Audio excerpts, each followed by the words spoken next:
不是说教练就不害怕。我跳下海之后，其实心中一直浮现的话就是说，我要活着回来。我觉得这一集播出来，大家就说，那我就泡温泉。对，我非常的 enjoy。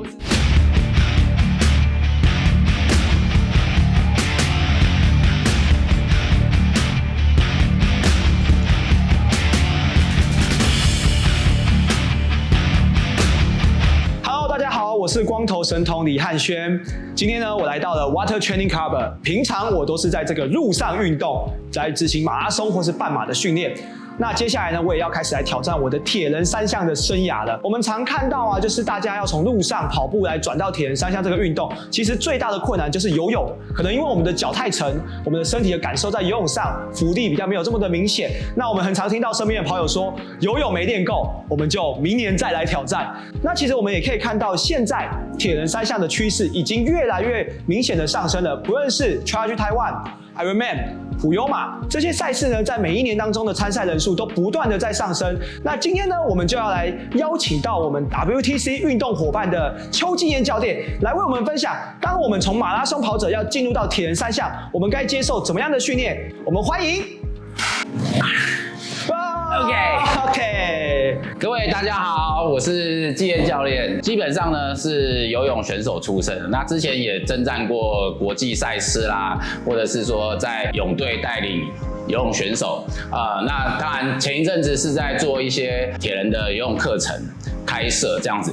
那现在开始呢，就在这个 WTC 呢做一个比较专业的一个教学。对，那像汉轩这种可能已经有基本速度的这个游泳者啦，那我们当然就更需要在这边来帮大家做一些太夸大调整。什么叫基本速度？是没有速度可言。不是，到时候怎么样，我们就可以后面看看汉轩他怎么表现啊。其实我最想了解，就是说为什么就是我们跑步的人啊，一定就会很容易沉下去，就是即便是说可能他脂肪上也比较高，可是他还是很容易沉下去，因为他本身就是有在跑步。对，脚很容易沉下去，这一点到底跟什么有关系？一个就是我们常讲的运动员嘛，运动员的肌肉比较扎实，比较密度比较高，所以他的腿会比较容易沉。再来第二个比较常见的路上运动的人的问题就是，大家都用膝盖先开始启动所有的动作，所以很容易在水里面的时候，你达不到一个面肌的支撑。对，因为膝盖下去的话，它会比较呈现一个点，去破坏了那个水面，所以经常用膝盖来做动作的话，你很容易在没有支撑的状况下，脚就不小心就掉下去了。对。那我们如果开始要接触这个游泳运动项目的时候，我们一开始最主要要注意什么？就是当我从路上运动跑步开始，我进到水面的那种感觉，我需要去怎么样去跟这个水共处啊？我们讲共处的话，对。那一般人在路上这个自由习惯，移动自由习惯，这个阻力没有那么大。可是，一旦到水里的时候，发现我想要往前。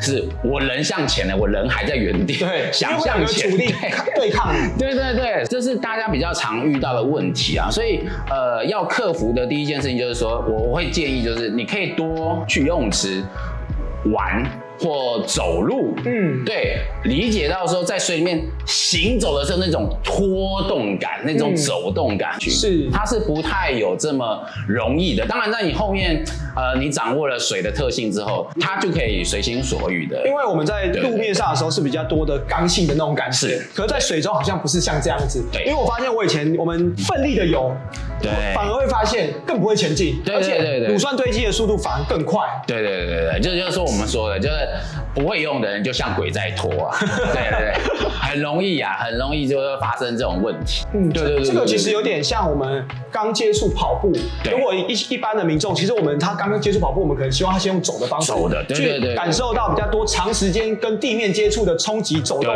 肌肉的使用，再慢慢的开始进行到跑步的正式训练，有点像这种从最初阶的开始的那种感觉。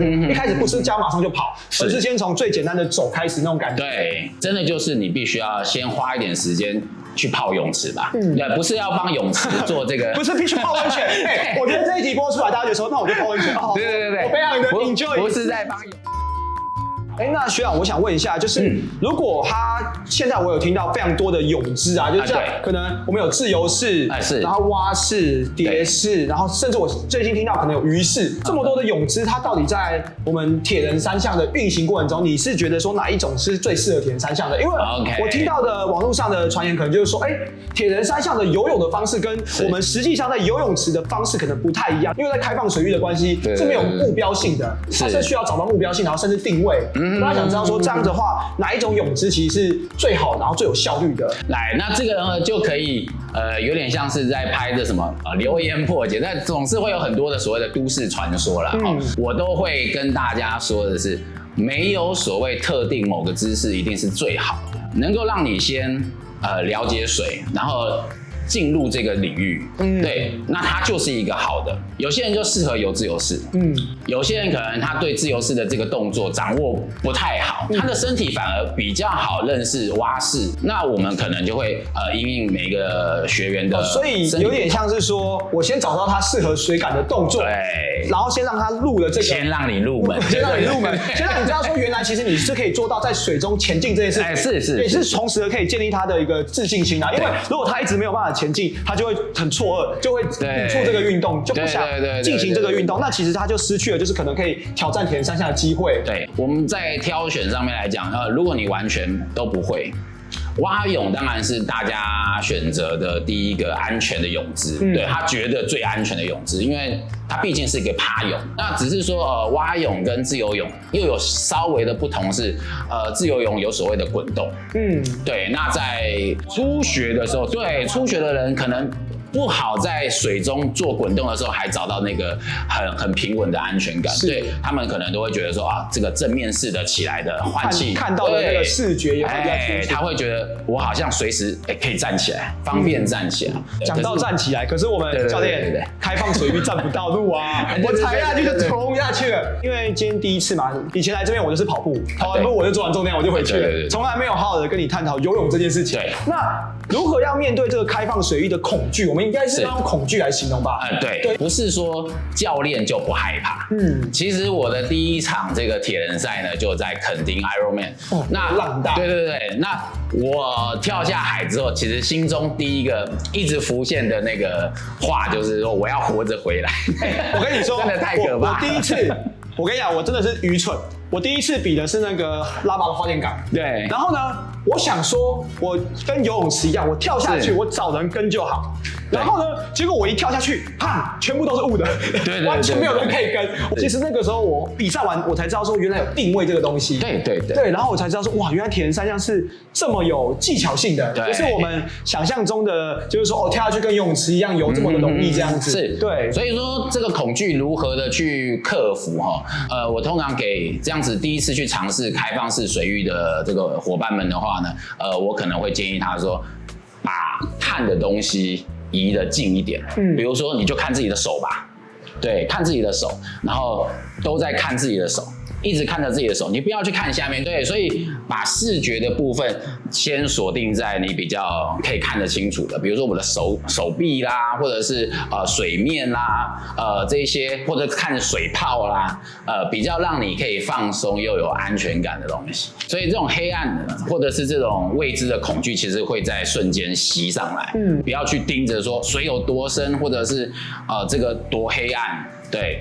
千万不要去思考这个方向，所以不然你会越来越害怕。对，讲到这个，就是因为如果像我们这一种路上型的，然后我们要去接触水上运动，对，一周至少要几次的频率来跟它培养。因为就像我们跑步都会有一个礼拜至少要跑4到5次以上，让身体去做一个生理上的适应。这个绝大部分还是希望说大家先检视一下自己能够挪出来的时间，因为毕竟如果真的是在玩三铁的，你的时间就不是只单留给一个项目了，对，你可能会有游泳的时间，会有路上跑步的时间，会有重训，还要单车，就要开始学着当这个时间管理大师，对，把这个游泳的时间分配出来。那到底多少次才是一个比较合理的？其实没有一定，那就是看你的状况。你如果是原本就已经会游泳的，你可以把它的次数放少一点，无所谓。可是就像像刚刚前面讲的，如果你是一个完全新手，对初心者，那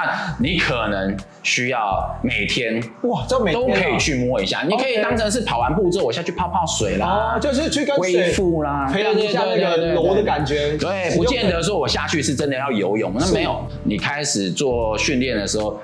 一周你只要能够有1到3次，其实已经算是很不错了。以上班族来讲的话，对对对。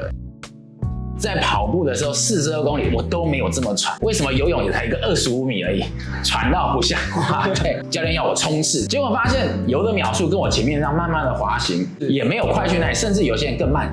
那我到底可不可以选择不要踢？是，基本上是。